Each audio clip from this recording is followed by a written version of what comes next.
Ladies and gentlemen, every other Tuesday on the Journey into Comics Network, it's Poor News with the late breaking news when it matters most. The following is a Journey into Comics. Journey into Comics. It's a Journey into Comics. Journey into Comics. Journey into Comics. Journey into Comics. Network. production. And here we go. Ladies and gentlemen, you're listening to Journey into Comics, the podcast dedicated to all things nerd, with your host, the podfather himself, Nate Phillips. Showtime, a-holes. What's up, ladies and gentlemen? Welcome to another episode of Journey into Comics. It's Journey into Comics 205. I am your host, Nate. As always, hope everybody's having a fantastic start to their day whenever you're listening to this. So we're going to just jump right into it. I've had a lot of stuff going on. This weekend was kind of a huge weekend for me. We got to have our first show back as a band. And, of course, I don't know if I've actually discussed this at all on the podcast or not.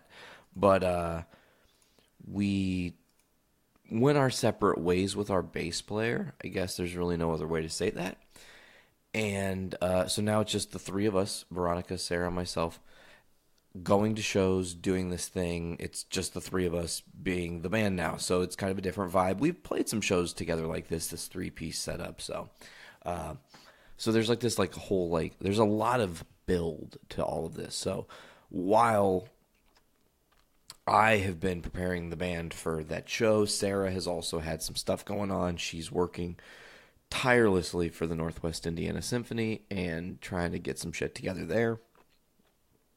So, you know, we've all been kind of just doing our thing and getting ready for this thing. So Saturday snuck up on us really fast, and here it is. We're there. It's Saturday. And it was like, okay, well, I've got to build the set list. We've got to then tear down, load up the truck, and then there's a thing that had to happen that we're going to get to in a minute, and then we have a show. So it's like the build of my Saturday, I guess, is where we're going to start this episode. So this is episode 205, and you are getting a behind-the-scenes look at Walk Among Us from the inside, I guess, is the way to say that. So we're getting all geared up and set, and I realize, I'm like, something's off. Oh, fuck. The truck has been leaking water in the bed of the truck that we take for shows. So Dad and I had to take the carpet of the truck out because it was like really nicely carpeted, very, very fancily done. And it was done that way before we even bought the truck, so it was like a bonus perk because it's like, oh shit, that's great for traveling with equipment. Fuck yes. Like, and that was when we were in Draxus before Walk Among Us was even a thing. So it's just like it all works out, right? So I'm like, fuck, we don't have the carpet. What am I going to do? So we come to the resolution, we're going to put some blankets down and then just kind of do it that way. Because the fucking truck bed is really hard and it hurts your knees to climb in and out and be moving the equipment in there and shit. It's just like obnoxious.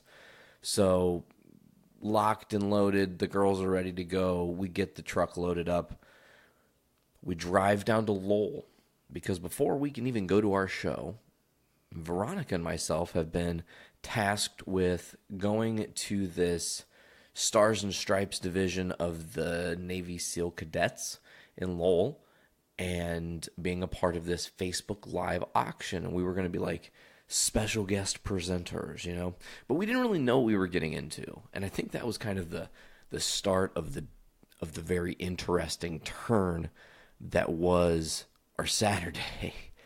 Like, our Saturday is so fucking like out of a movie, I guess, because it's like, okay, so we load the truck up, and that's a very mundane thing. We do it every time. But then we drop Sarah off over at V's house so she can like kind of get ready and get herself mentally prepared for the show. And Veronica and I drive to the American Legion in Lowell, and we go in, and as soon as we get there, they're like, okay, go, we're on. It's time to rock and roll. You're going to get in line. This thing's happening. So we get in this line, and we're standing with people we don't know.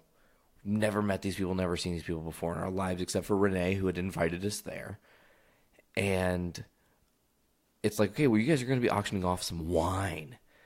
So we have 30. I'm item 36. V is 37. So we have 35 people before us before we're going to be doing anything, and it's kids, that have never done anything like performing in front of a camera or talking to people, podcasting and stuff like that. The red light goes on and the nerves come up, right? So we're watching, and some of these kids are pretty good behind the camera, and they're just like doing their thing and trying to be very professional and learning.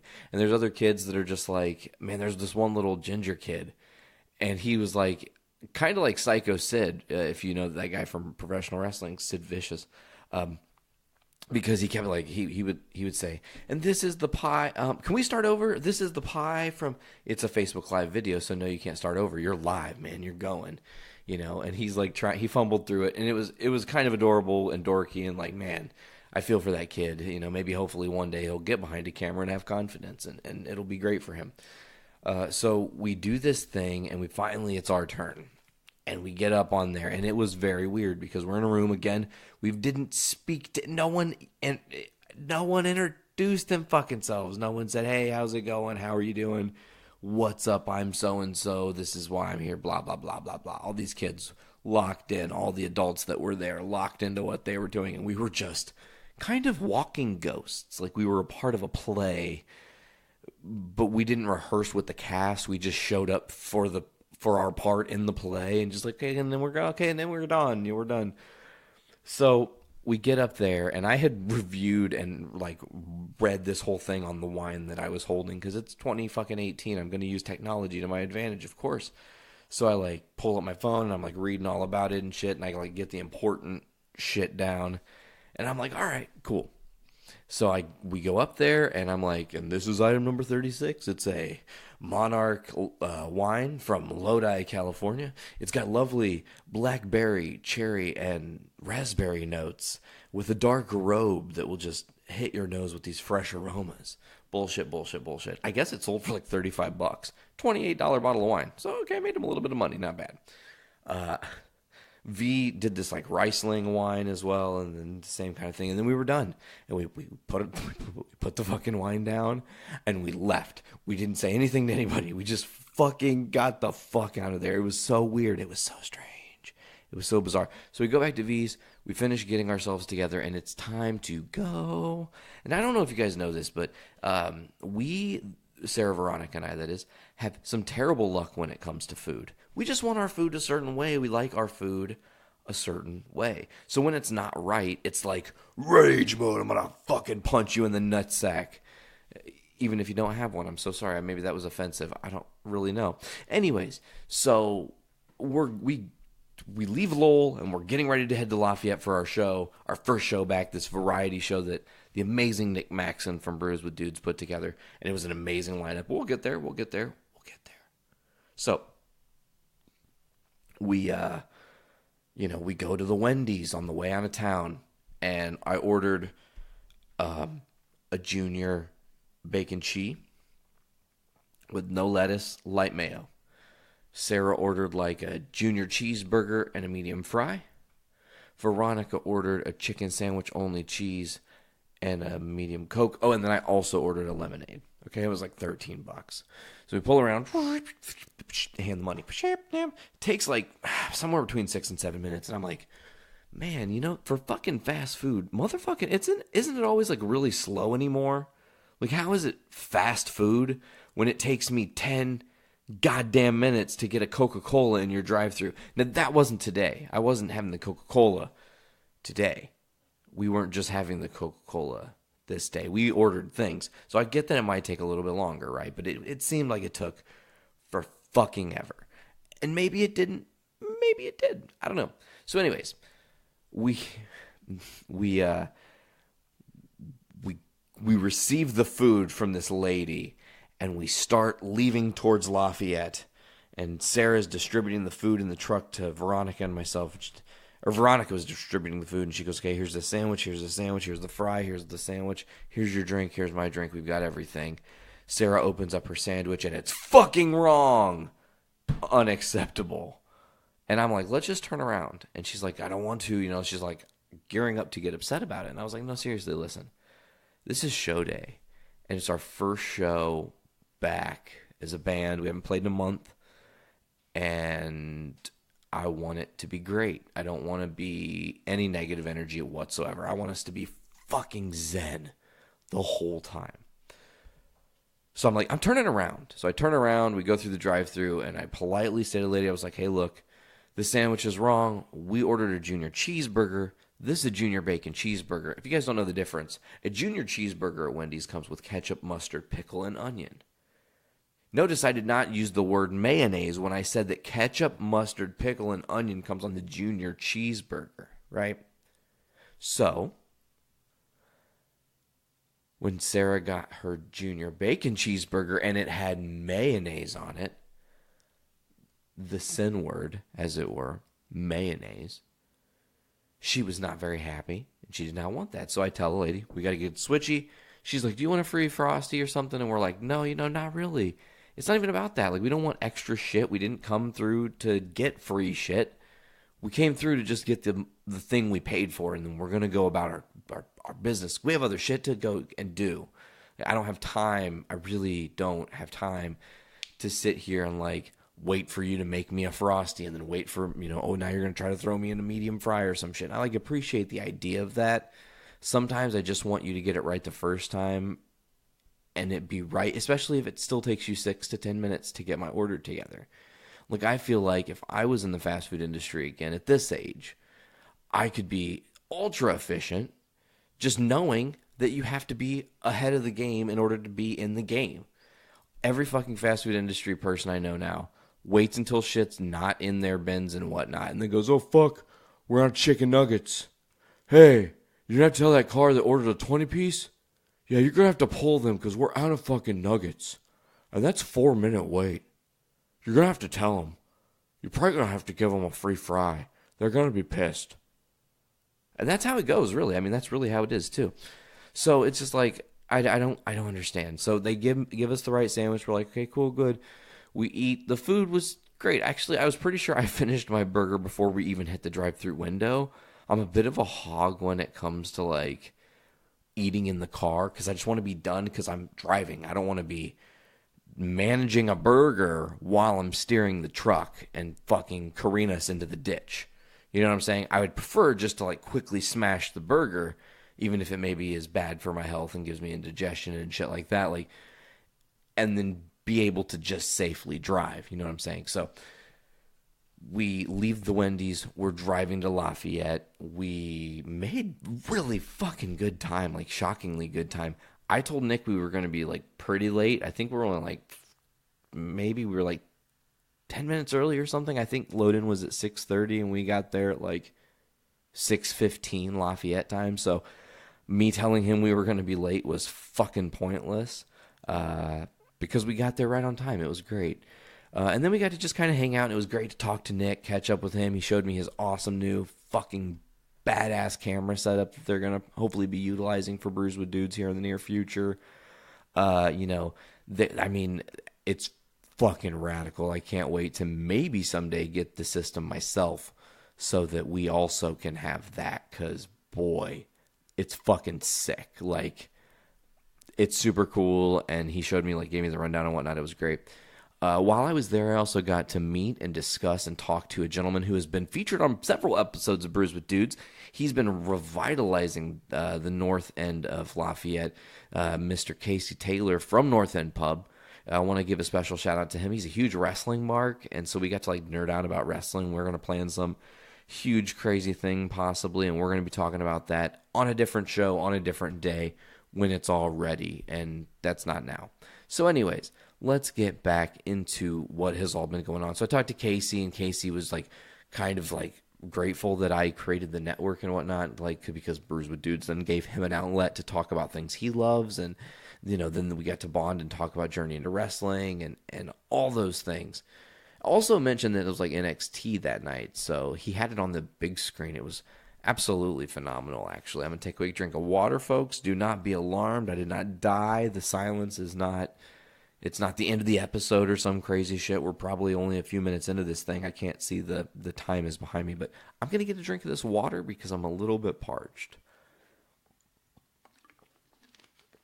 And that's how you drink water quickly and effectively. So we're hanging out. We watch Eros play. They were pretty awesome. And then there was like a really cool, bizarre, weird, this Ember's exotic belly dancing sex thing. It was different and strange and not bad, but I don't know how I feel about it. I'm like perplexed, I guess.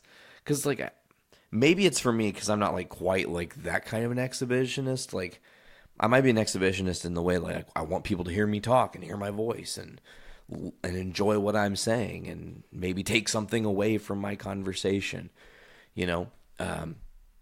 So we watch this lady and she's like in a bunny mask thing and like has a bunny tail and bunny titties and bunny and strips down and it's interesting. And then that's over and she takes the mask off and this lady's got like a pixie haircut, which is cool and whatnot.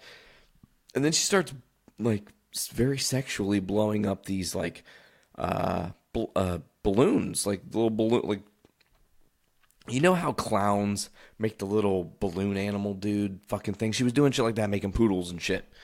But then at the very end, she made like I don't know, it was probably like 5 foot, just straight long ass fucking balloon, pink motherfucker. And it was like 5 feet long, right? And you see her tie it up and what the fuck not and everything, right? And then she starts to fucking deep throat this thing and takes it all the way in. Okay, check this shit out. All the way in, all the way in, all the way in, all the fucking way in, and then swallows it. And the crowd is a mixture of fucking horny, shocked, confused, and terrified. All at fucking once. It's pandemonium. Cats and dogs living together. You guys know the deal. And I'm like, what the fuck did we just witness? And then I thought about it for a second. I was like, wait a minute, hold on. First of all, she, logistically speaking, couldn't swallow a 5 foot long balloon. It would literally close off her air pipe and suffocate her to death, right? End of story. You don't just digest it all of a sudden and it's all good. So I was like, I'm guessing what she did was very cleverly, as soon as she started to put that fucking thing in her mouth, okay, right? She's taking it down, and while it looks like she's taking this fucking balloon dick down her throat, what's actually happening is she's letting the air out, and it's an illusion, right? And maybe not everybody thought about it or caught on to that, but a lot of people were like, what the fuck, right? So get done with that, and it's our turn to play. Now, I will mention, amidst the Eros set, we had to do like our setup and shit. Like, so behind the North End pub stage is a door, and then there's like a patio area that's just like concrete, and that's where I always set my shit up and stage it and whatnot, and then bust the shit in. It's just the quickest, most effective way to work at North End, right? At least for our band, anyways. So we set everything up, we get it all staged, and then it's okay, well, once we're on stage, then we're going to have to wait because Ember was doing her thing, which we just discussed. She did her thing, and then it was time for us to perform. And it went really well. I was actually very happy. It sounded really great. I thought Sarah and Veronica both performed extraordinary, as always. No surprise. I did okay. It wasn't bad. I didn't break a stick. I didn't drop a stick. And I didn't fully fuck up a song, but I think I missed like a hi-hat in one of the songs. So I did okay. It was an okay outing for me. I wasn't upset at it. The crowd was fucking into it. Lots of singing, lots of jamming out and enjoying it. I loved that this time when we played North End Pub, Sarah does at the very end of the set, and it was kind of beautiful homage as my laptop here is singing to us during the podcast. Very beautifully, Sarah, we added this like extra special Easter egg because the same evening we were performing at North End Pub in Lafayette, Indiana, Danzig was performing at Psycho Fest in Las Vegas, Nevada, and he was performing the entire How the Gods Kill Danzig 3 album, and we played how the gods kill, which we do typically. But I loved when we were at North End Pub, man. You could hear a fucking pin drop. Sarah starts playing piano. I think I heard like maybe one voice off in the end. Somebody was like answering a person's question or some shit. But like you could fucking hear almost a pin drop. It was so silent. It was beautiful. And she got to like play this beautiful build. And then Veronica came in with these bellowing fucking powerful vocals that it's crazy. She's so tiny, but she's so massive in the most beautiful way. So we finish our set. And it's Sweat City. We bust ass to get off stage. So now I'm back behind the stage where we had started, and I'm tearing down. And as I'm tearing down, the next bands are filtering on. So I'm like briefly speaking with Bizarre Noir. They were the second act of the evening. And then we started discussing and talking to this dude named Logan. Logan hosts a podcast on YouTube called Ridin' Nerdy, RYDIN,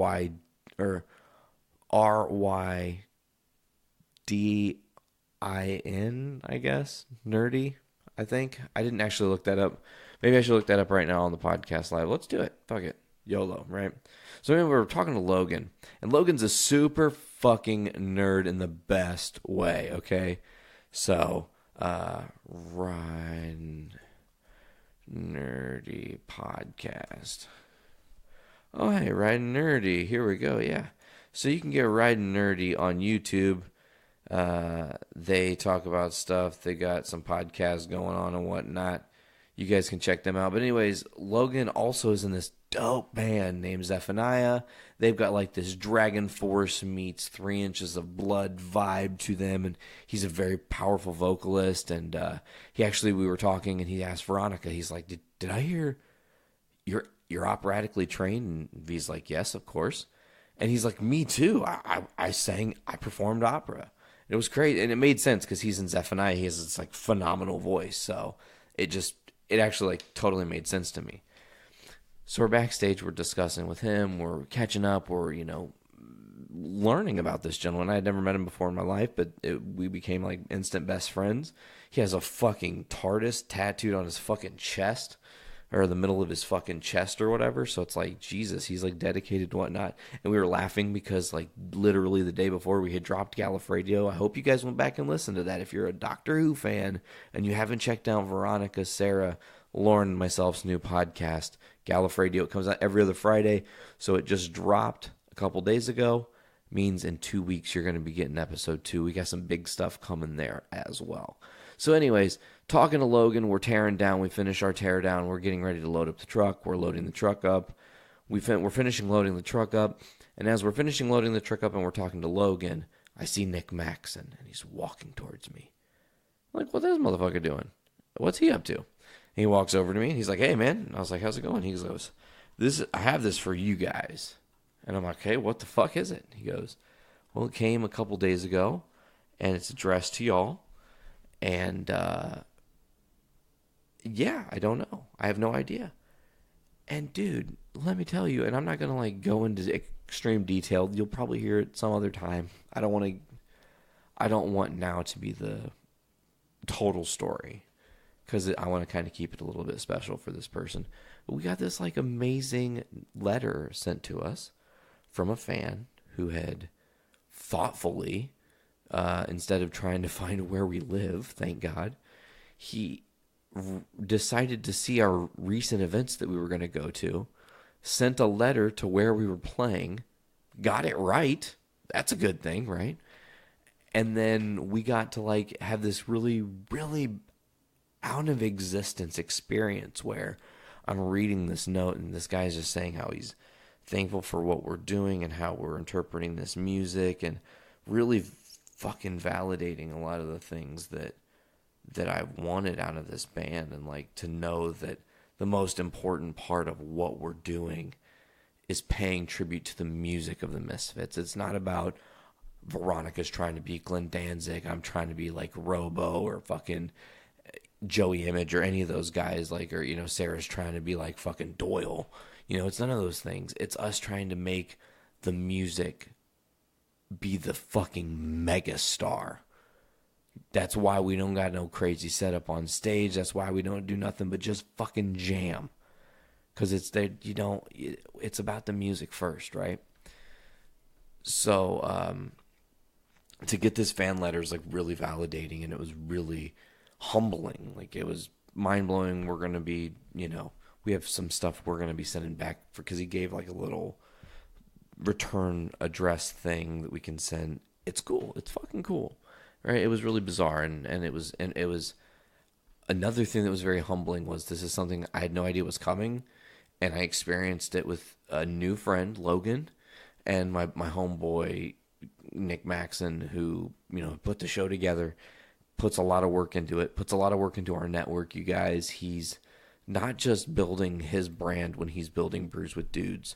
He's building the network's brand, and I learned that because I was talking to representatives from Bell's Brewing Company this weekend, and I was talking to Casey Taylor from Northland Pub and all these other people. And when I was like, yeah, Brews with Dudes, part of the Journey into Comics network, I started that, and they were like, oh, shit, that's fucking, whoa, like, that's radical. That's actually how Logan and I, like, really started bonding, is because I brought up the network, and he was like, oh, fuck, man, I have a podcast. It's called Ride Nerdy. And I was like, oh, I love that name. It's so clever, because it is. I dig it.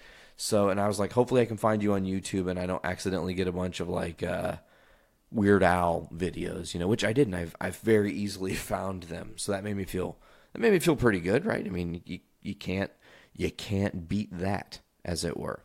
So we get done putting everything in the truck, and I'm gonna go park the truck, and then I'm gonna come back and we're gonna chill for a second, hopefully go inside and watch some more acts, and then at some point we have to bounce because we got this like journey back home, hour and a half, 2 hours. And I come back, and as soon as I get back, Blaine and Miranda are standing by where Veronica and Sarah and Logan are. And Veronica, as soon as I get up there, she's like, hey, I'm going to go in and watch this act a little bit and then sell some merch and do some shit, and then I'll come back out. I was like, oh, radical. I'm going to catch up with Blaine. I hadn't really got to chat with him for too long. I mean, I got a little bit of a conversation in before we got to play, but nothing compared to what happened next. So, and I'm not going to like dish everything out. I don't want anybody listening to think I'm about to like invade some shit and say too much. I don't, that's not what's going on. But, I was standing with Blaine and Miranda, and things got very real very fast. And I don't mean that in like a negative drama way. I mean that I could tell that Miranda was hurting, and not because of Blaine. I don't think that. Other things at play here. And I just, kind of transcended myself for a second. And I just considered Miranda as like someone, I don't really know her that well. I have to be really genuine right now when I say that I don't know Miranda as well as a lot of the people that Blaine has her around in Lafayette, because they get to see her and interact with her on like a sometimes daily basis, depending on how often Blaine and them are out doing things, So I could tell there was something up. She kind of brings up that something's up, and I kind of just kept it very real and dished on some truth, because here's the thing, man. Life is very difficult. I'm learning that while life is very difficult, it ebbs and flows. You're going to be met with adversity. You're going to be met with tragedy. You're going to be met with heartache and crazy things you weren't expecting your adult person to ever think about dealing with. And you're going to struggle, and you're going to wish you didn't have to struggle, and you're going to wish that everything would just go away. But the facts are that at the end of the day, you fucking, you Jason Ellis the fuck out of this shit. You harden the fuck up. You put your fucking hands up and your head down, and you fucking go forward, and you keep pushing. Because I know it's hard. Everybody goes, listen, if somebody's got a mental health problem, you can't fucking say that you can't tell them that they have to reach out and or like try to guilt them and bullshit, because that's not fair to them. No, what's not fair to them is they don't recognize they're creating a permanent solution to temporary problems, right? there are things that can depress people, right? But there are ways, and yes, there are ways for people to heal. They just have to know that it's okay to heal. And I think that's something that maybe Miranda had forgotten, that it's okay to heal and to grow from who you were as a person when you're younger, or the things you've gone through when you are a younger human and you're still learning from everything, you know? So we had this really deep conversation, and Blaine and I had this really deep conversation, and it was very beautiful to just chat with these two. They're very fantastic people. I've got nothing but love for Blaine. It was, shout out especially to him and Tyler, saying it here on the podcast. If you guys don't know, Podcastrophe just celebrated episode 50. And for the first time since April 30th, I think, Brandon Stone, co-creator of the Journey into Comics Network, was their guest, who was the first guest of Podcastrophe. It was a beautiful moment. It was a great episode, 3 hours and change long. They cover so many different things, cover so many different angles, take it all the way back to the beginning of the show, transcend to the future of the network. It was absolutely beautiful. It was great seeing Brandon back on the network, and hopefully you guys will be hearing from him very soon. But I digress. So, that conversation happened. The letter had happened. It was just like all these things kind of overwhelming and whatnot, and it was great. And then it was finally kind of time to go. So, okay, we're going to say our adieus and goodbyes and whatnot. We go to dip. When Veronica and Sarah get in the truck, V's like, I got kind of a story I need to tell you guys. And I was like, okay, cool. So V's like, when I was in there selling merch, a couple came up to me. And I want to shout this couple out specifically. Here's the thing. They didn't tell her their name, or she didn't remember their name, or I didn't hear the name right, or I don't know where the name is. It's not in my catalog right now, so I'm not sure which who's of you they are. But a very specific couple came up, and the gentleman said that he had listened to Journey into Comics several times. He's a listener of the show, and that he had actually heard me speaking about Walk Among Us, my band. And that because of that, he took interest into our videos and the things we had been up to. And then now they are fans of our band as well. And that was another fucking genuinely humbling experience for me. I was like kind of my mouth agape a little bit, because you got to understand, man, when I started JIC in the very beginning, and it still to this day holds true, this is very therapeutic for me. I'm locked in a zone right now and transcending all the other shit that's going on in the world, outside of this moment. And I'm just hopefully connecting with the listener, whoever you are. I hope that right now, if you're going through a shitty day or you've had some shit on your plate, that you know that I don't give a fuck. Reach out to me directly, because I'll talk you through it, man. I'll give you some advice. I don't care. I would love a segment on this show where people sent in questions and I gave them advice. It would be great. I would try my best and hopefully give pretty decent advice. I try. I look at things from a very logical perspective and see the truth of what is happening, because sometimes it's hard to see everything. And I mentioned this to Miranda and Dick, that sometimes it is, and to quote The Dark Knight, darkest just before the dawn. And that's a very true thing, because sometimes when you're deep in the bad, when you're deep in the stuff that's fucking with you mentally or emotionally or whatever, it feels like eternity before you'll ever get out of it. And sometimes it seems the worst right before it gets absolutely better. And sometimes you have to have almost, and I don't want to use blind faith because I think that's horse shit, but blind faith, because it's perfectly said. You have to believe that you'll get out of the darkness, because you will. You will. There is a way. There's always a way to make things better, and I'm going to take another drink of water on that note.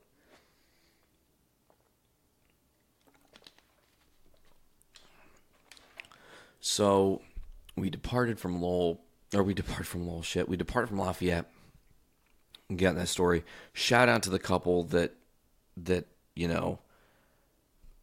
dude that listens. That I just want to say, whoever you are, please, it's killing me. I don't know who you are. So if you could just message me on Facebook and be like, hey man, it's me. I don't have to publicly shout you out if you don't want me to, but I just want to express how I appreciate that and how the exact symbolism I was just saying about how it was darkest just before the dawn was really, it really rings true for what's been going on in my life and how things have not been easy necessarily.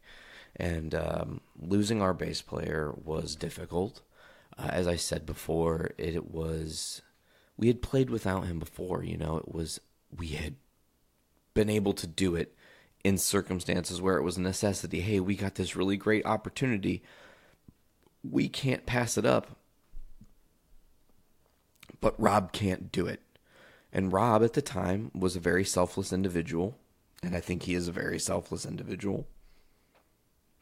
He decided that at that time, when he was still in the band, that if we had an opportunity and he couldn't do it, that we should still do it, right? And I really appreciated that. So knowing that we could do that going forward was fine, but it was like the jitters, and it seemed like, maybe people don't give a... We haven't played Lafayette in since October of last year, So it was... I don't even know, what are people going to think? Is it even going to matter that we're here? And it was really awesome. The crowd was just, again, it was vibing. The whole night was cool. And the Lafayette's just a home away from home. Definitely excited to go back there again, hopefully in the near future. We'll see how that goes and what comes up. I know we've got some other stuff coming up real soon here. Next time you guys will be seeing Walk Among Us to kind of give you the end of the Walk Among Us journey before we move into some actual comic book news here on Journey into Comics, not Journey into Walk Among Us. That's not the episode title, I promise. But you can see Walk Among Us in Mishawaka, Indiana. We're going to be playing at Smith's downtown with Mooj and Hoso, the Toxic Twins, and Sham. And that's going to be a banger of a show, August 31st. It's a Friday night. I think the show starts at 8 p.m.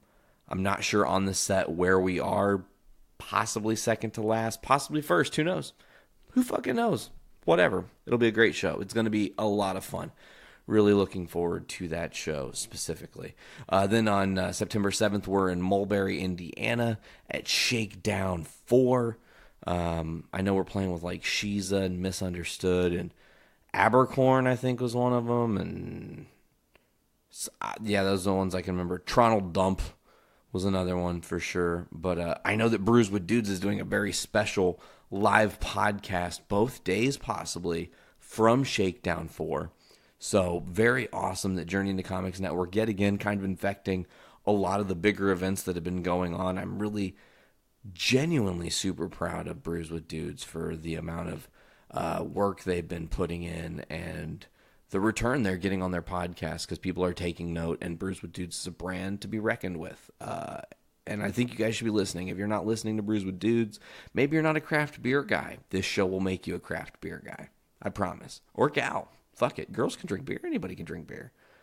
If you are a human person who breathes the fucking oxygen on this earth, you can choose to drink beer and not become an alcoholic. It's about pacing yourself. It's about being mindful. It's about getting a bomber of fucking dope-ass beer that's like a 12% banger that'll just kind of give you a nice buzz. That'll just set it off. You don't have to get crazy. You don't have to get a belligerent and wild. You're not a fucking kid anymore, man. Be mellow. I'm just going to be real. Smoke some weed and chill out. Like, Jesus. You don't have to be so crazy. I hate crazy drunk people. Fuck. It's like, chill the fuck out. Belligerent asshole. Ugh. I hate it. Anyways, so. September 15th, Walk Among Us. We're performing at Brower House in Lombard, Illinois, with the Vibrators. Holy shit. Legendary punk band from the UK. The Vibrators with Walk Among Us. It's going to be another banger of a show. I'm certain of it. And then what else do we have? We've got, I guess the October dates I can't really talk about, but I can say one. But wow, we are not announcing our October dates yet. We're trying to put some special stuff together to keep our October pretty excellent. So we're going to see where that goes. Anyways, we're going to move on now and get back into our actual reason for having this show, a journey into comics, talk about some comic book news. We're actually going to be talking a lot about the media side of comic book news today, a lot of the movie-based stuff today, while last week was more of a comic book heavy episode. This one's going to be less of that and more other shit. And actually, there's some really cool other shit to talk about. I'm going to bang through a little bit of this news, though, here. So first up, we have the huge news of who the frontrunner for Warner Brothers' role as Green Lantern for Green Lantern Corps might be. And this would be the gentleman who'd be playing Hal Jordan. There's been a lot of conjecture of the person who should take the role, and I don't really have a personal favorite per se of who I think is like a guaranteed perfect person to play Hal Jordan. However, the person that they selected, or at least is the front runner, and everybody is saying that as soon as he is approving the script, they will move forward with the movie. It's an interesting, like, super double tie to his past, right, as well. So, Hal Jordan is a pilot, a combat pilot. He's a genius, right? And he becomes the Lantern, right? Lantern chooses him. So, who might be the Green Lantern? It's motherfucking Tom Cruise. What do I think about this? It's a weird casting choice, honestly, but it makes all the sense in the world. Top Gun. The end. That's all I have to say. Top Gun. Top Gun, he already knows how to be the fucking Hal Jordan. All he has to do is just go back to his Top Gunning fucking ways, and it'll be flawless, right? Absolutely flawless. Plus, he's a little bit older and wiser, so he can add a little bit of the Mission Impossible stuff into that role and maybe make it really extra special, you know? Green Lantern Corps could also mean we're getting a Jon Stewart as well. Possibly other Lanterns. I mean, there's a million different ways they could tell this story, and I'm really looking forward to the possibility. But having it be Mr. Tom Cruise, man, it would be a huge acquisition. And Henry Cavill had actually said that he loved working with Tom Cruise on Mission Impossible Fallout. So he said he would love to work with Tom again. So any opportunity I would get would be enormous fun. And as I had said, it is rumored to have both Hal Jordan and Jon Stewart. So I'm looking forward to the possibility of this.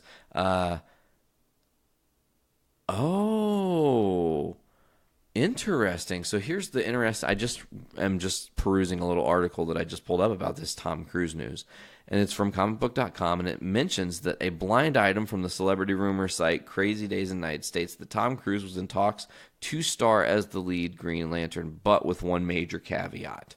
The rumor stated that the character, Green Lantern Hal Jordan, was going to be killed off in the script, but that Cruise would not take the role unless that was changed. The item originally ran in March of this year without Cruise's name or without the Green Lantern mentioned, and now the site just revealed that information. So it's rumored that this has been going on for quite some time.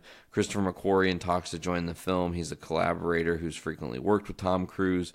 They're trying to move this forward. Flash is coming up soon. They've had to push Batman back because of unfinished script. And will or will they not have Ben Affleck? Who knows? But Ben Affleck, Tom Cruise, Gal Gadot, Henry Cavill, fucking Ray Fisher, and Jason Momoa. Oh, and also Ezra Miller.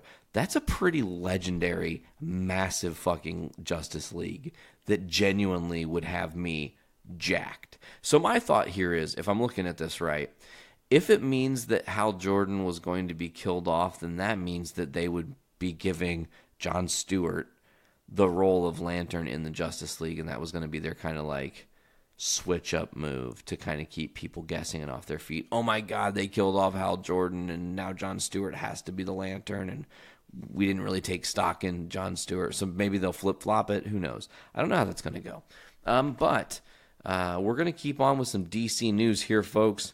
DC, actually, we're going to bring up a little bit of a spoiler for Batman 53, Bruce is continuing to serve jury duty on the trial of Mr. Freeze's murder. The jurors are deadlocked, but all but one is set to convict Freeze. Bruce is the lone holdout, not because he thinks the classic villain is innocent, but because he knows that Batman has gone too far this time. Batman was overzealous and used too much force in apprehending Freeze, but Bruce somehow has to convince the jurors of this. And that's where the readers get a look at Bruce's spiritual life, and by extension, Batman's. After noting another author's cross necklace, Bruce is asked if he believes in God, and Bruce says, or does, or rather, he used to. So the lady says, I believe in God. I attend my church for 20 years. Is that a problem? No, never. Do you believe in God, Bruce? And he says, yes, that's just it. I used to. Bruce goes on to explain that after the death of his family, he set aside his belief in God and anything that his father thought had saved him. It would be very easy to read this part of the issue as a clear declaration that Batman is an atheist. Many fans have in fact interpreted the issue this way, leading to an interesting debate in places such as Reddit, where some have even gone on to question how exactly Batman can be an atheist if he regularly works with Wonder Woman, who, in the current incarnation at least, is a demigod herself as the daughter of Zeus. However, if you read the current issue carefully, there's another possibility that opens up. Bruce Wayne believes in something. He's just lost all of his faith in it. He goes on to continue to talk to the jurors to explain, after much searching, he ultimately found himself believing in something new, Batman. Now, Bruce does not reveal that he's Batman. Instead, the revelation that for Bruce Wayne, Batman is a form of God has a purpose in the story of getting the other jurors to understand Batman, who they also see as a god, is not a god simply because, to paraphrase, Batman does not offer solace from pain, hope, eternal, or comfort and loss. God blesses your souls with grace, Bruce says. Batman punches people in the face. I mean, that's enough to get the jury to acquit Freeze, but the sum of his admission reveals it just isn't God that Bruce has lost faith in. He's lost faith in himself as well. He tells Alfred, shit, I lost my spot in this article. He tells Alfred very clearly that he is lost, and in the final panel suits up in his original suit and says, I need to remember who I am. Just like it's easy to read Bruce's admission that he once believed in God as an admission of atheism, the idea that Batman declaring that he needs to remember who he is can be read as him admitting that he is looking for something to have faith in again, in this case himself. After all, Bruce says Batman is what he replaced God with. Return to the original suit would be a significant step towards returning to faith in himself, in Batman, in the very concept of salvation. Ultimately, what Bruce Wayne believed on a spiritual level isn't really the story here. It's part of a larger tale Tom King has been telling since the wedding that wasn't in issue 50, one in which Bruce has to figure out who he is and what he wants to be. Faith is simply a part of that, one in which Bruce has to hit rock bottom to find his way back to. After all, the issue closes with a Bible verse about that very concept. It's easy to see Batman and his struggles in the verse. The Lord gave and the Lord hath taken away. Blessed be thy name of the Lord. Sorry, I'm not a religious person. I am, in fact, I don't know. I believe there's a possibility of something, but until I see it, I can't put any stock in it and go, oh, save me, mystical creature that put me here. Like, maybe something put us here, maybe not. Maybe we're just a part of science and existence, and we just exist because we do, and there's no rhyme or reason. You just got to make your fucking path and make the best of it, right? And I don't need some book fucking 100 years old that's been mistranslated hundreds of thousands of years. Interestingly enough, here's the thing. It's difficult because I know there may be a couple members, I don't know many of them, but there might be a couple members on the network who are somewhat religious, somewhat believe in God. And I believe that if we had a long, heartfelt, off-air, not something you guys should listen to conversation, I could help them to understand the concept is really, really crazy. And maybe it exists. Maybe. It's possible. Who knows? But in my eyes, I don't think that's happening. So it's interesting to see that Batman is an atheist. That's a cool twist. Nice to see that I'm more like Batman than some of you. Train of our existence coming in, cutting in at the beautiful time with the timing there. Just kicking ass. Here's some more Batman-related news. Gotham Season 5 is gearing up to be released soon, I hope. And Fox is release the name of some of the episodes 5 through 8, which actually released a bit of a spoiler. And let's talk about this spoiler because it's fucking massive. It implies so many things, so many possibilities, and it kind of gives me an idea of what might happen. But who knows? So episode 5 of 5, Penadura, okay. Episode 5 of 6, The Air is Getting Slippery, okay. They haven't officially released the title for episode 7, probably because it has more of a spoiler or more something that would let you in on the story further than what you should know at that point. But episode 8 of season 5 is titled I Am Bane. Holy shit, folks. Gotham will be introducing Bane in its final season. Hopefully, we will have an opportunity to see the best incarnation of Bane. I firmly and genuinely believe that Gotham has done nothing but absolutely slay in the world of Batman, and actually just proving that they have the hold on the mythos of Batman better than a lot of people that have had it at the helm in Hollywood. I really have loved everything Gotham is doing. I'm very sad to see that this is possibly the very end for this Gotham story. Maybe they can somehow leave, a cliffhanger, and Netflix or somebody will pick Gotham up for season 6, and it'll be like a couple years down the road after Bruce has been Batman for a while, and David Mazouz can, grow up a little bit. So many,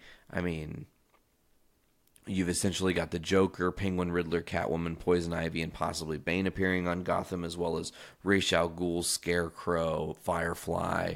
We had a little bit of a tease for Clayface. There have been a lot of amazing villains that have appeared in Gotham. So, Mr. Tyler McLaughlin, if you're listening, Mr. Sir, I just said Bane is going to appear. I think he's one of your favorites, if I do remember correctly. You might want to end up checking that shit out, brother. Anyways, I got some more news here, and this is an interesting twist because someone has noticed a very brief Easter egg about Spider-Man Homecoming. I know, we were just talking about DC, Nate. How are all of a sudden you on fucking Marvel? How do we do that? Are you obsessed with Marvel? Maybe. But someone on Reddit posts, I noticed this Spider-Man Homecoming Batman Easter egg. I'm almost positive it's probably been found in the scene where the Vulture and Spider-Man first meet, and Spider-Man chute pops out and he falls to the ground for a split second. You can see Keaton's Vulture in the moon, just like Batman, and it looks just like Batman. It's definitely, dude is not wrong. I think that's awesome because Keaton is the Batman, and he did such a great job in Spider-Man Homecoming. I'm excited. They've been shooting Spider-Man Far From Home. I hope we get some news on that soon and we can, get the official confirmation Jake Gyllenhaal is Mysterio. I would love to get some visuals on that. It's crazy to think next year, 2019, we're almost there. And maybe you guys aren't necessarily even thinking of it like this, but and it's weird. I'm in a weird place right now, and we're going to talk about that too. Because I feel like I've maybe lost my faith in Marvel a little bit. And that's not necessarily Marvel directly, but more Disney over Marvel, right? Because we're going to get into that in a minute, but I'm sure you guys have heard the news. To go back to it, though, Spider-Man Far From Home, which is the next Spider-Man movie, by the way. I don't know if I covered that. I did cover that when they announced that. But Spider-Man Far From Home is going to be releasing literally like a month after Avengers 4. Whatever the movie Avengers 4 is called, right? Which we don't know the title still. They're still fucking with us about it. I wonder if we will ever see the title. Who knows? Maybe even when the movie's out, they'll just say, Avengers 4, you think of the fucking title. Journey into Comics 205, you think of the fucking title. That's it. Okay, I'm keeping that. You think of the fucking title. Okay. JIC 205, you think of the fucking title. I'm just going to say it a couple times just so I don't forget it, because it would be like me to forget it, and then I go, what's the fucking title? You think of the fucking title. Oh, that's the title. What was that title? You think of the fucking title. Okay, I'll think of the fucking title. So, let's get into this. We were talking about what's going on in Disney, and Daredevil star Vincent D'Onofrio speaks out on Disney's firing of James Gunn. He tweeted, "This is a big bummer with the Screen Rant thing because, according to Screen Rant, Disney is not going to be rehiring James Gunn. Vincent D'Onofrio, not a fan of this. Another person that's not a fan of this, Dave Bautista, that says, thanks, Disney, making America great again with American flag. He's very sarcastic, and he hates Disney. He's super pissed off because, well, it seems as of right now Disney doesn't give a fuck. But that builds to another thing, and we're going to kind of tie into some things. Okay, so Stephen DeKnight, who DeKnight has worked on Daredevil first season as well as directed Pacific Rim Uprising. He's been working with, I think, Disney a little bit more and trying to do some stuff with Marvel Studios. Someone asked him on Twitter, hey, would you say yes? Or what would you say if someone asked you if you wanted to direct Guardians of the Galaxy Volume 3? Stephen DeKnight responded with, I would politely decline. No way in hell I could come close to what James Gunn has accomplished. I feel like everybody's on that same page, too. I don't think there'll be any director that steps up and it will force their hand and James Gunn will be reinstated. I feel like this story is still very much far from over. Like, I feel like it's possible that James Gunn could hire an attorney and sue Disney for wrongful termination, considering they were aware about these tweets before he was employed with Disney, and they still hired him. He still made them billions of dollars, and then because a crazy psychopathic conservative who is a known, I'm pretty sure pedophile and rapist. I don't quote me on that, not liable there, but I think that's the story anyways. Tries to shit all over James Gunn and fuck his whole career over. It's totally bogus. I'm not a fan of it at all, and I really, really want to see justice served. And I think you guys should know that James Gunn is a good person. It comes through in his work. It comes through in his heart. It comes through in, for Christ's sakes, every Guardians scene is amazing. Every time I watch both those movies, there are scenes that make me well up and teary-eyed, I love, and I haven't in a while because I've been really sad with this James Gunn news, but I loved listening to Nothing But Awesome Mixes Volumes 1 and 2, and then the song from Avengers Infinity War, Rubber Band Man. They were my vibe. They got me in the good spot. They made me feel nice. They helped me relax and get in a good headspace because it gave me positive energy channeled through James Gunn, So I just think that it's wrong. It's so wrong, and I hope that this injustice gets fixed sooner rather than later. Sure, he made some shitty jokes. Sure, you probably shouldn't make pedophile jokes. Sure, you shouldn't make rape jokes. I get it. It's taboo now. There was a time when it wasn't as taboo. There was a time when you could say raunchy, fucked up shit and no one batted an eye at it, right? And in this era of social justice and everyone trying to make sure that no one's feelings are hurt and that no one is misrepresented, we've now created this situation where everybody has to go to war if someone in their past is found to have done something unfavorable. And that's even if it comes down to rumors, not even facts, rumors, like the Chris Hardwick thing, unconfirmed what actually happened, right? We don't know the story. Chloe Dykstra knows the story. Chris Hardwick knows the story.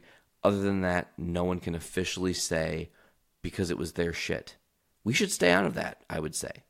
Is it fucked up that she made the blog? Meh. Was she trying to bury Chris Hardwick in a time where Me Too has really risen up? Possibly.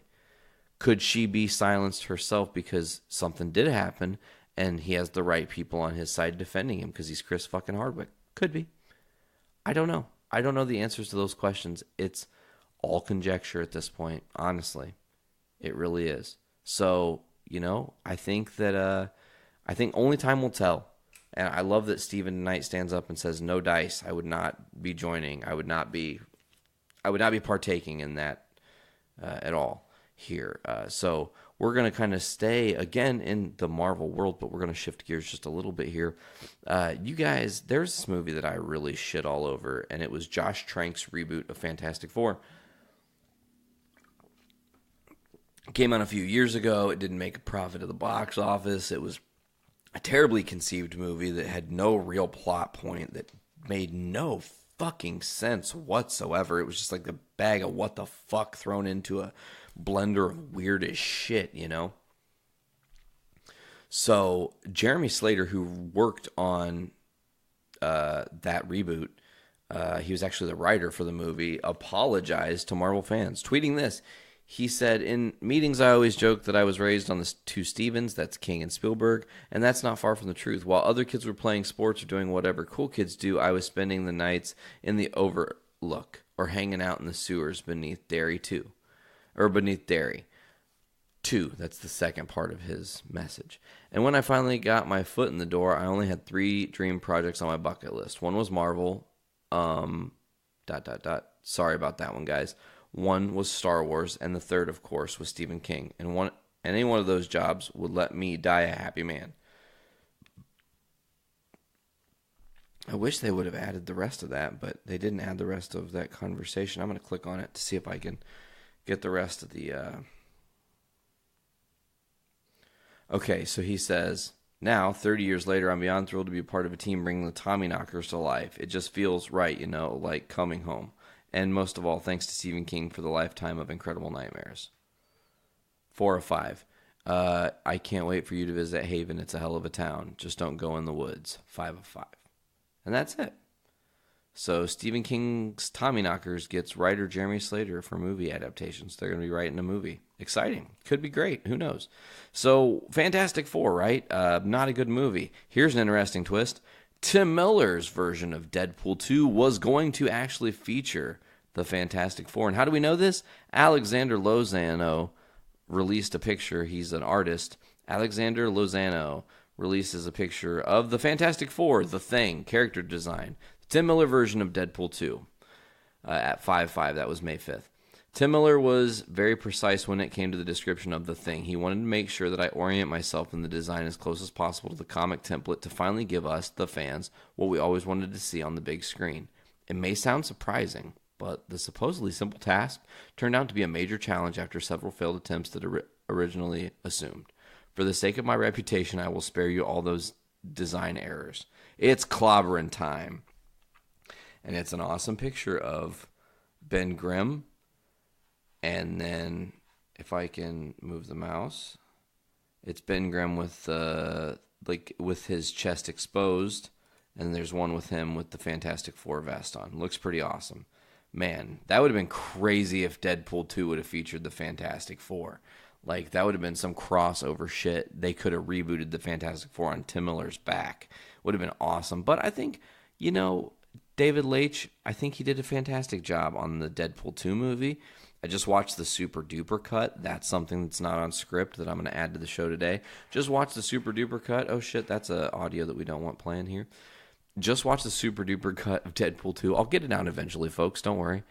And it was really good. I love the movie. Second and third watching of it, definitely a fan of Deadpool 2. I believe that Tyler might have been right as the true winner of the argument of what the best movie of 2018 was, even over Infinity War in some aspects, because I think that seeing the Super Duper cut of the Deadpool 2 movie made me appreciate it more, because they open up the Russell story and give you more backstory before you just meet up with him at the orphanage where he's getting fucked up by the bad dudes, and then Deadpool fucking goes all rogue and kills dude. So overall, I loved it. When you guys get a chance, when it's out, when you're available to check it out, I think that's this week. Please do yourself a favor. Get it. Watch it. You will love it. It is phenomenal. Deadpool 2. Go watch it. ASAP. That's all I'm going to say about that. Here is something that has nothing to do with Deadpool, nothing to do with Marvel, nothing to do with anything but Disney, but Star Wars. So here's a thought. Someone has thought about this very long and hard and said, what would be a better thing to what should episode 9 be titled? Right? And there's like a lot of different thoughts here. Now, a now deleted account on Reddit posted that I think that the title of episode 9 should be A New Order. It's ambiguous, just like The Last Jedi, in a sense that it could mean so many different things. A new Jedi Order, the First Order under Kylo, a new order of Force users and or of political power as a blend of light and dark side users / powers, or all of the above. So will we have Episode 9, Star Wars Episode 9, A New Order? It runs off the tongue. I mean, it's not bad. Last Jedi, A New Order, Force Awakens. That's a good run of movies. Hope is, I was thinking, the Last Hope, maybe. Who knows? Or No Hope, End of Hope, Hopelessness. Star Wars Episode 9, Hopelessness. It's just everybody fucking losing. No one winning. It's like Kylo Ren crushes everybody, and then a fucking tank rolls over him on accident and just squishes him like a bug, and he's dead. So yeah, that's kind of everything today, folks. But oh wait, no, it's not, because you know what? Here's a crazy thing.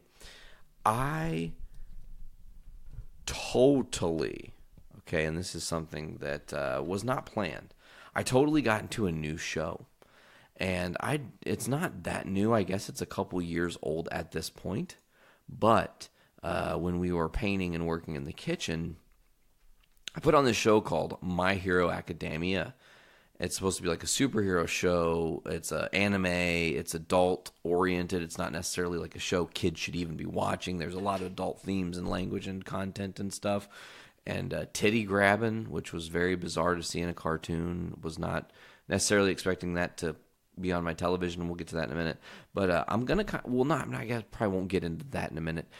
I'm through season 1, but I didn't really fully watch it. I mostly listened and looked up and watched when I could, because I was working in the kitchen.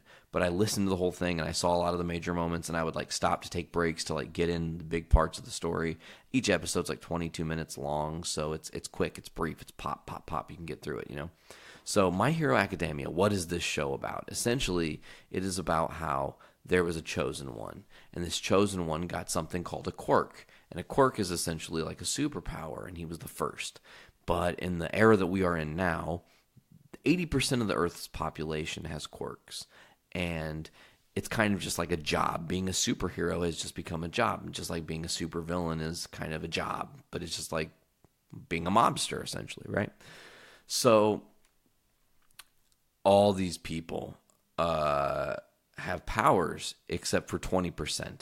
20% including Izuku, who's a 14-year-old boy who dreams... He kind of wants to become a hero. He didn't have a quirk, though. He's just kind of a nerd. He really gets down on statistics and follows heroes around and stats checks and whatnot, and talks about things they've done in their history and stuff. And he's he's a fan. He's a fanboy of the heroes on his planet.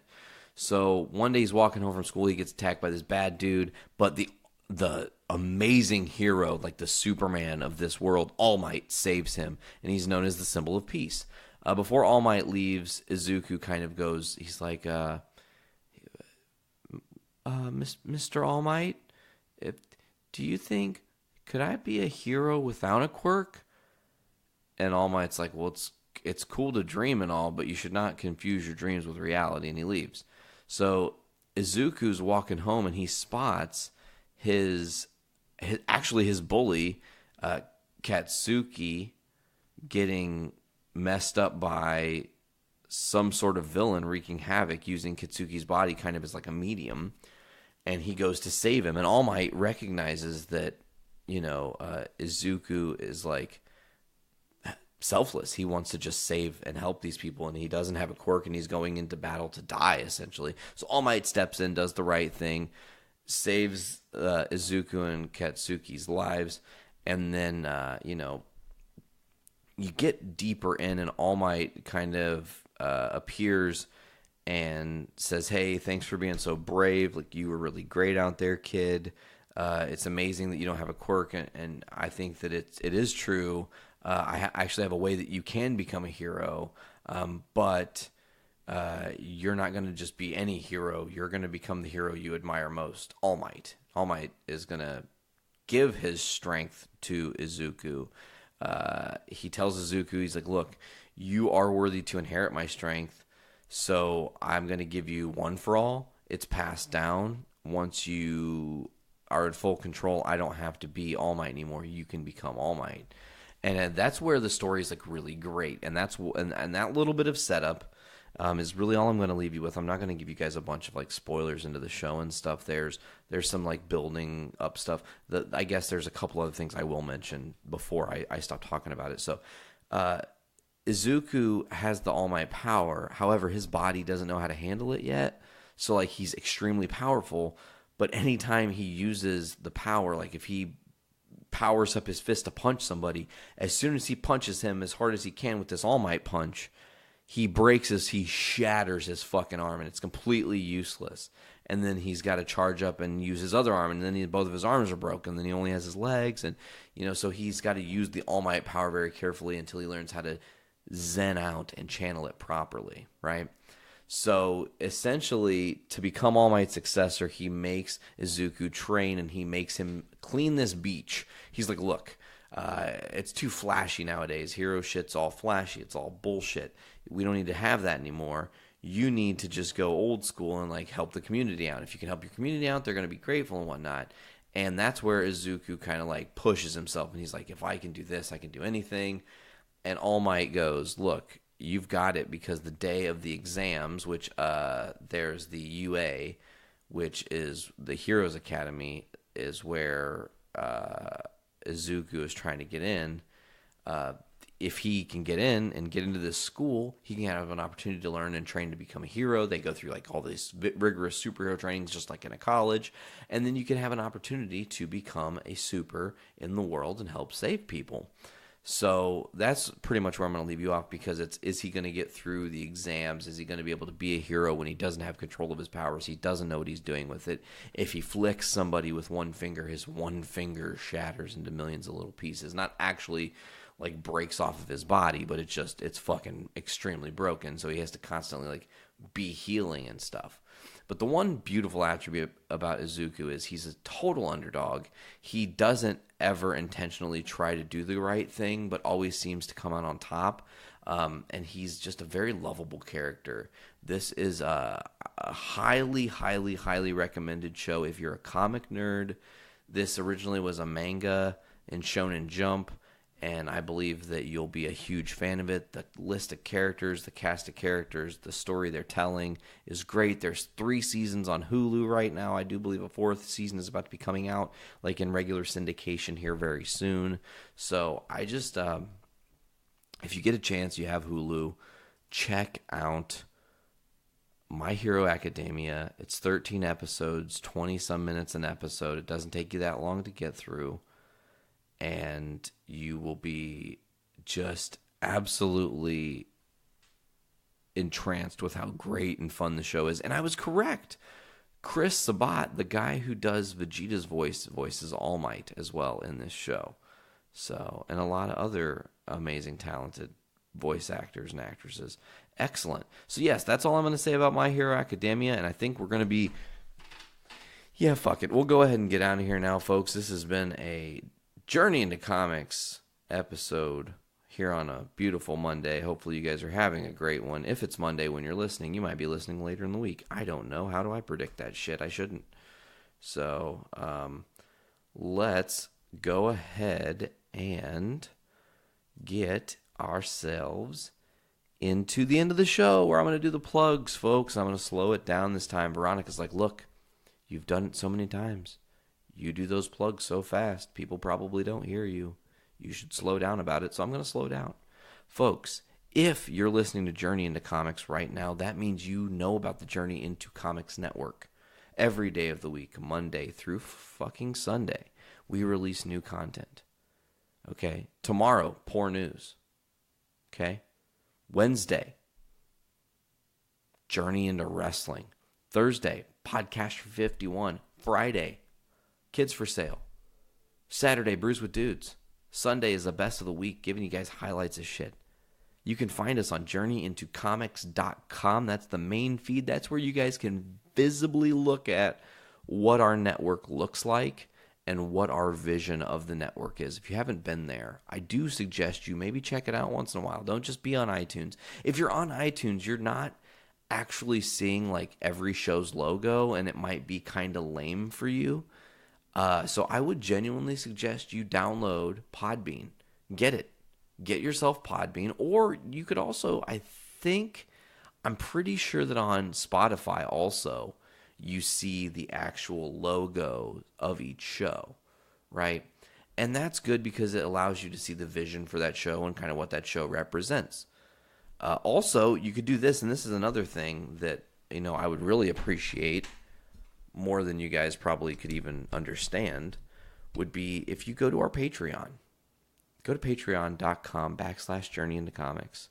And you know what? Right now, I'm just going to keep it real. Give us $1 for the early access, and I'm going to change it. Early access is also going to be exclusive content. We're going to just have a $1 tier for a hot minute. I want to build that shit up. We're going to have some other special tiers I'll create here in the near future. I've got some plans there. I think we're going to have like a $20 tier that'll get you a t-shirt every month. And we'll ship you a different shirt in your size, whichever design we decide. It'll be like the random shirt tier. And you'll also get like the exclusive content, early access, and stickers. That's something we're going to be working on soon, folks, is revamping the Patreon. If you're somebody who could help us do that, please reach out. I would love to hear from you and learn how to do this like amazingly. I want to make it great, and I'm not very good at that part of it. My brain can only do so many things. So, folks, as I was saying, you can listen to the Journey into Comics Network, which includes Journey into Comics, Poor News, Poor Entertainment, Foodies Watching Movies, Adulting Ain't Easy, Journey into Wrestling, Podcastrophe, Gallifradio, The Voice of Survival Podcast, Kids for Sale, Brews with Dudes, and Best of the Week. All right here, journeyintocomics.com or on Podbean, iTunes, Stitcher Radio, Google Play Music, or Spotify. All you got to do, search Journey into Comics Network. On any of those platforms, you'll see us. You'll be able to subscribe to us. You'll be able to download our episodes every single day of the week. As I said, I would suggest you check out Podbean. I know there are hosting sites, so I'm going to give them extra love, but I have to give them the extra love because they also have something that no other site or other podcasting app has, which is the volume increase. So for someone like me who has some hearing challenges, right? It's amazing to get that boost of volume and really hear everything super loud and clear when I'm listening to podcasts. Anyways, folks, I think that's going to do it for this episode of Journey into Comics. This has been Journey into Comics 205. I am your host, Nate. Oh, should I mention it was 205? What was it? You name the fucking episode? You name the episode. What's the name of the episode? You name the fucking episode. Yeah, you name the fucking episode. You name the episode. We'll just go, this episode has been Journey into Comics 205, and you name the episode.